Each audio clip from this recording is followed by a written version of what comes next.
Welcome to Cars and Coffee 2021.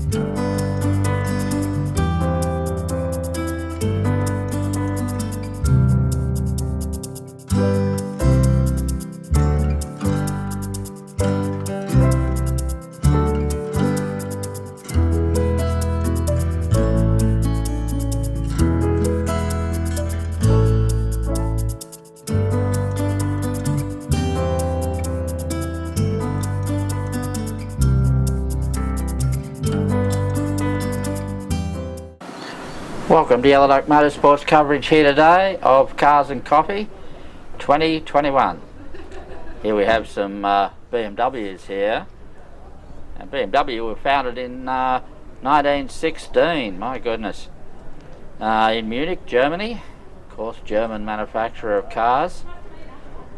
Making aircraft engines to start off with, and motorcycles and farm equipment. Starting making cars in 1928 with the first car, a rebadged Austin, believe it or not, made under license. By the 1960s, BMW were making sporty sedans, which they continue to do now. And of course in the 1980s, in the wonderful Group A era, we had a Bmw M3 winning all sorts of things. They were something, and this model here as well. Jim Richards driving them, even Peter Brock drove a BMW at one point. German engineering, of course, has a great reputation. German cars sort of had a bit of a hiatus there during the war, when there was a lot of upheaval, of course, causing many mergers and changes of ownership and all that sort of thing. But they bounced back to end up making well-engineered and interesting sort of cars.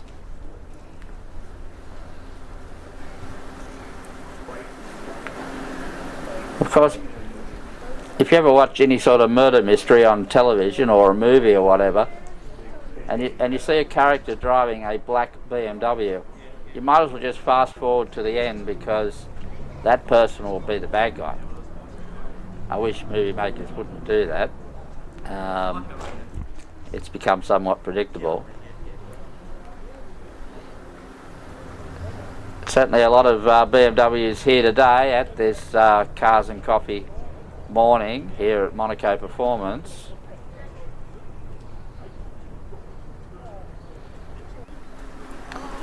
Oh, now we have Audis.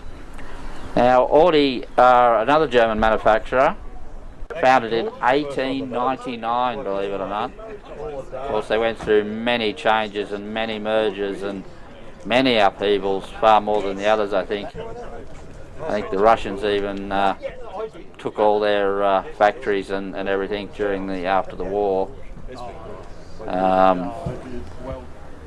But eventually coming out to the other end to be the manufacturer of cars we see today.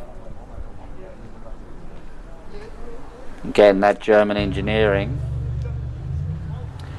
Another German manufacturer, Porsche. My goodness, a Porsche with roof racks on it. Isn't that a lovely sight to see? I can just imagine this Porsche down at Bunnings with a whole lot of 3x2 and what have you tied to the roof. Great to see somebody using their car. Look at that, my goodness. Actually, I can't see it at Bunnings with bits of 3x2 tied to the roof. Porsche, of course, another German manufacturer, founded in 1931, but did not start building cars till much later in the decade, and that of course was the VW Beetle. 1939, I think the first Porsche came into existence using a lot of VW Beetle components. Before, I guess Porsche is now probably the leading sports car manufacturer in the world. It certainly makes a lot of them. In motorsport, of course, Porsche have done a great deal, winning Le Mans 19 times, which has to be a bit of a record, I would have thought. And I seem to remember they supplied engines to the Formula One teams at various times. I think the McLaren at one point, maybe, if my memory serves me right. And a study by a Canadian organisation has found that 97% of Porsches made during the last 25 years, are still on the road. Now that says something, I think, for engineering and reliability. Here we have a very old Porsche. Don't ask me what sort. The only one I've ever heard of is a 911, so there you go. That's about the extent of my knowledge of the Porsche mark. Mercedes, yet another German manufacturer, founded in 1886, my goodness. The first car though was not made till 1901, which was basically a horse-drawn carriage without the horses, just added a motor. Nevertheless, a very long existing mark. Of course, at the moment, very dominant in Formula One, and have been supplying engines to various teams over a long period. Been very successful, much to my surprise, I have to admit.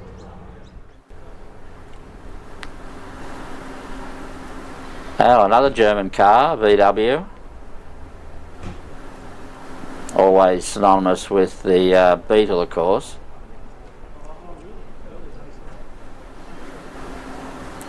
Oh, and another VW. I have to say, if it didn't have a VW badge on it, I'd probably not recognise it.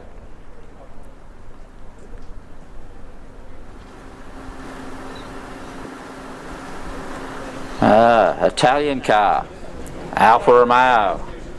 My goodness. The Alfa name, of course, has a long history in motorsport as well. Founded in 1906. First car, though, wasn't made till 1919. Alfa Romeo name itself came into existence in 1920. And, of course, has a long history in motorsport, winning a couple of Formula One World Championships in the early days. As well, you know, many successes in other forms of motorsport. I seem to recall Greg Carr rallying one, and I think Alan Jones was with Colin Bond, drove some in the Touring Car Championship as well. Fiat, my goodness. Fiat are another Italian car maker, been around a very long time, 1899 to be precise. First factory opened in 1900. 1910, the Fiat was the largest car maker in Italy. Go back a long time, of course. Yes, in 1970, Fiat employed 100,000 people, making 1.4 million cars a year. My goodness, that's a lot of cars. Oh, a bit of a ring in here, a Ferrari. The Magnum Ferrari is what I call it. Always synonymous with the television show, Magnum PI. An iconic Ferrari, that one.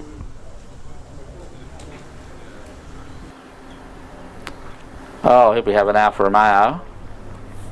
Modern Alfa Romeo. Now that's a car without the badge, you'd still say there's an Alfa Romeo. It certainly looks the part. That Alfa Romeo look to it.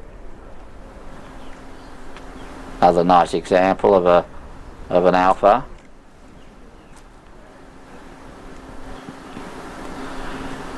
Oh, back to the Fiats here. A little Fiat.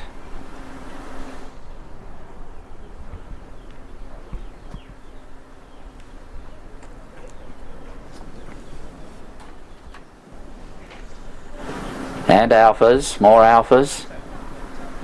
You don't see a lot of these Alfas from this era. I don't think they sold all that well here in Australia. Oh yes, a Fiat. A Fiat station wagon now. That's not something you're going to see very often.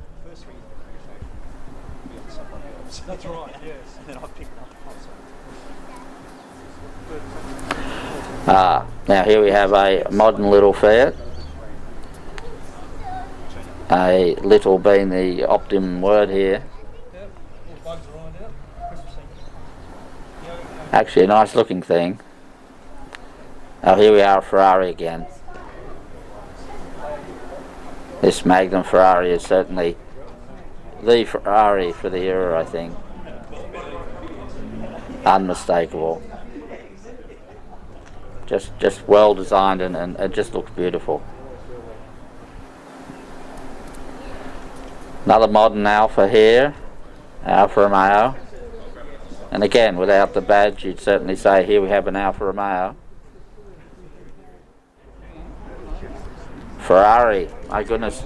Ferrari go back a very long time, founded in 1929. But the first Ferrari with a badge on it saying Ferrari was not till 1947. And if you say, you know, supercar to anybody, they're going to think Ferrari. It just has that ethos that supercars embody. Of course, Lamborghini, a tractor manufacturer who decided to make high-performance supercars, and more the outrageous sort of car, the Lamborghini, which is great to see. Another Ferrari here, surrendering to the modern colours.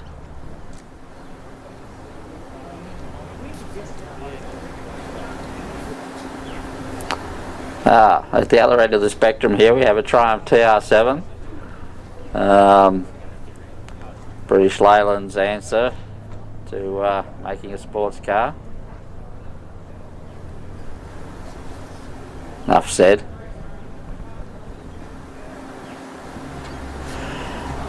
MG. This is the later MGB. It was made later after the others were made, if you know what I mean. I don't know how many MGBs were made, but my goodness, there was a lot of them. Another car that sort of is embedded on your memory from a television show, Inspector Morse. Apparently a popular getaway car during the 60s for London gangsters. Now here we're talking, this is a Lotus. Lotus were, or still are, a great manufacturer of high performance sports cars. Great history in Formula One, great innovations. What was it, the Lotus 80, 86 or something like that was and come up with ground effects and was a revolutionary Formula One car. Who could ever forget the James Bond Lotus that went under the sea, if you know what I mean. Wonderful things. Traditional MGB, rubber-nosed MGB, still a later version. Still looks the same though. And I'm sure there's still a lot of these around. Great old things. Back to the Lotuses. Or should that be low tie? I don't know. I think you'd have fun getting in and out of these ones.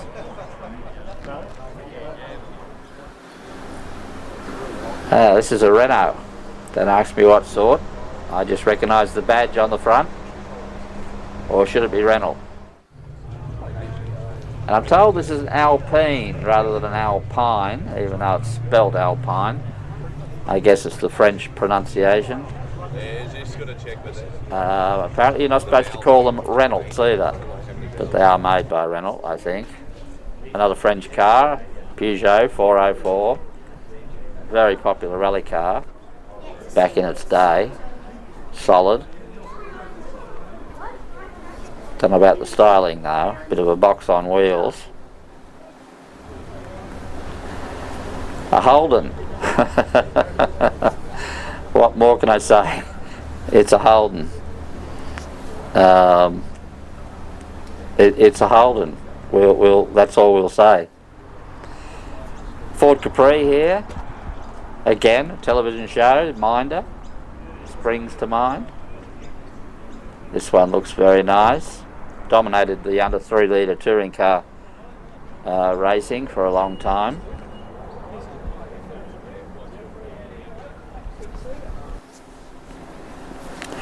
My goodness, a Ford Mustang. Again, if it didn't have the horse on the front, you'd still look at it and go, well, that's a Ford. Apparently a lot of people get killed in them, but I can't really say. Oh my goodness, what's this? I have no idea. It's a great big station wagon. My goodness, look at that. My goodness, you could melt that sucker down and make half a dozen Hyundais. Oh, here's another one. This one looks like a Cadillac to me. That's a lot of Hyundais just in those 2 cars there. My goodness, have a look at that. How much steel. A Ford. It's probably not a real one, but there you go. It's a Ford. One of the most beautiful cars made during that era. Made for Le Mans. And it just looks the part. Now this is a Subaru, even though it looks like a Toyota 86. I don't know where the promotional people were at Toyota when they decided to call the Toyota an 86. It's crying out to be called a Toyota Celica. Here we have a bit of an outrageous Honda. All wings and what have you. Great to see that some car manufacturers are still doing this. The bland cars of today. Here you have another example of a wings and things Subaru, sorry about that. It's a Mitsubishi. It's a Mitsubishi Evo. I couldn't tell you what number it is. It looks maybe 5. That's a total guess, but I couldn't really say. Oh my goodness, what do we have here? A VW based buggy by the look of it. My old navigator used to motor car one of these things, and what a thing it was. Certainly got around the motor car, of course. My goodness, a black BMW. Oh my goodness. What can I say about that? I don't know. And a Porsche. These might have been stragglers. Blue Porsche, nice colour I have to say. A bit of American muscle here. I think it's a Corvette. Another car that has a reputation for killing people. Or is that an old wives' tale? Oh my goodness, what do we have here? Looks a bit rollerish, but I think it's a Bentley. Very big, looks very heavy. Well, that's it for me. Bye for now.